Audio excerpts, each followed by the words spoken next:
Vamos a escuchar probablemente uno de los hitos más relevantes en la historia del siglo XX español, que fue el proceso constituyente.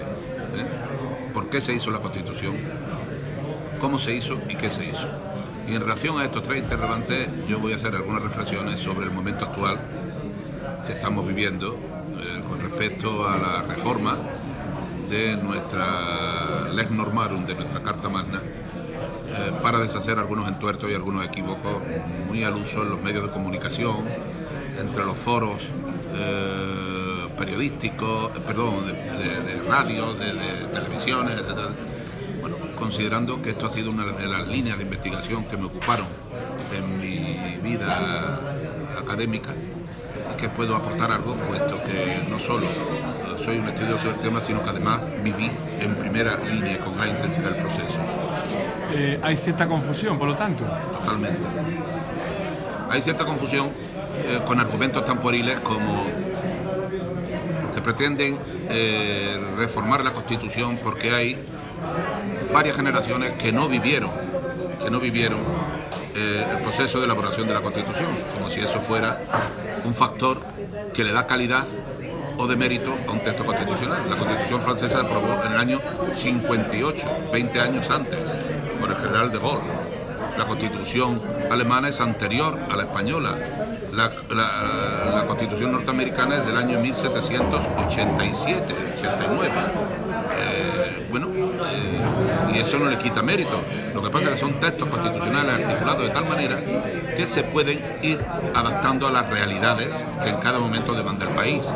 Hay cuestiones, como por ejemplo es el tema de la sucesión a la corona, donde hoy es absolutamente inconcebible la prioridad masculina sobre la femenina. Bueno, pues eso no creo que haya grandes controversias, pero sí que me preocupa un tema, sí que me preocupa cuando algún partido que ha gobernado este país en la transición en primera línea, como el Partido Socialista, plantea una reforma del modelo territorial.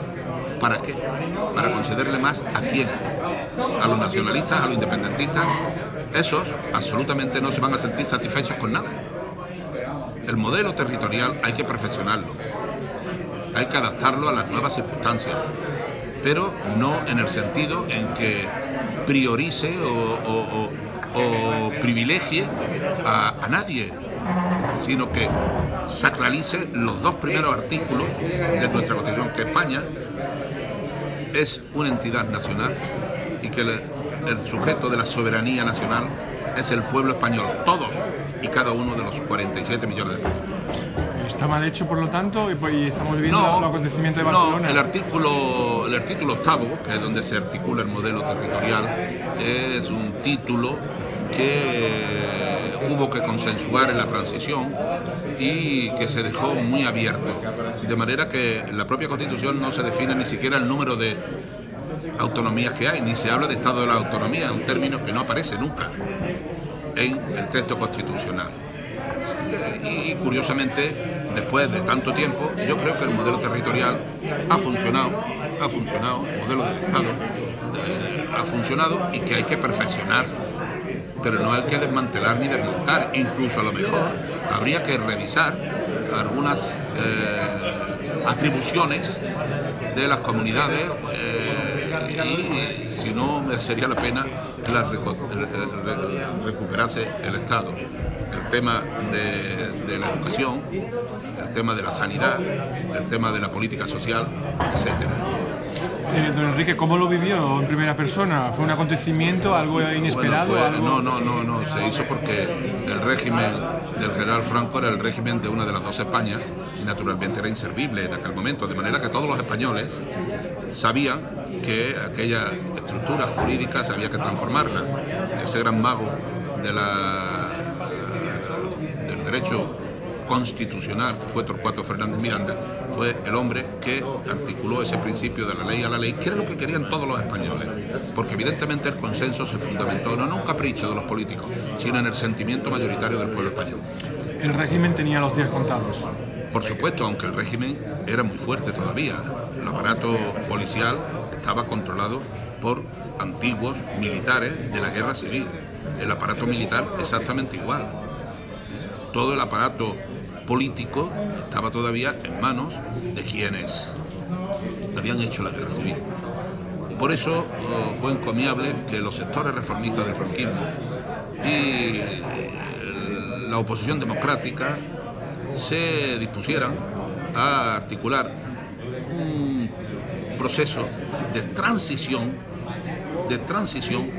que hiciera posible el establecimiento en nuestro país de un sistema democrático sin costos económicos y sociales, sobre todo sin costos sociales.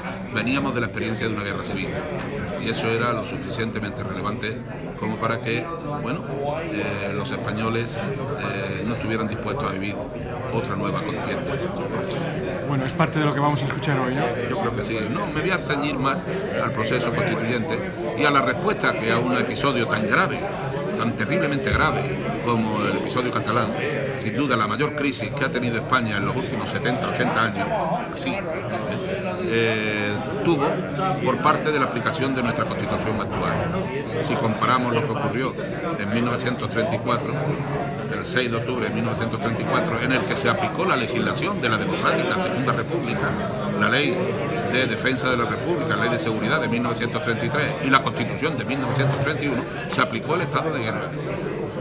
Hubo un costo de 74 muertos, 3.000 detenidos, sometidos a juicios sumarísimos, 3 condenas a muerte, los 3 militares que estuvieron al lado de la proclamación del Estat catalán, que fueron conmutadas por don Niceto Alcalá Zamora, y todo el gobierno de la Generalitat de Cataluña condenado a 30 años de cárcel. Y última pregunta, el 21 de diciembre, si se repiten los resultados, ¿volvemos al bucle? No, el bucle no. Los catalanes saben hoy, precisamente, ha habido una declaración del presidente del gobierno que dice que saben que se va a aplicar la Constitución y no hay más cera que la que arde.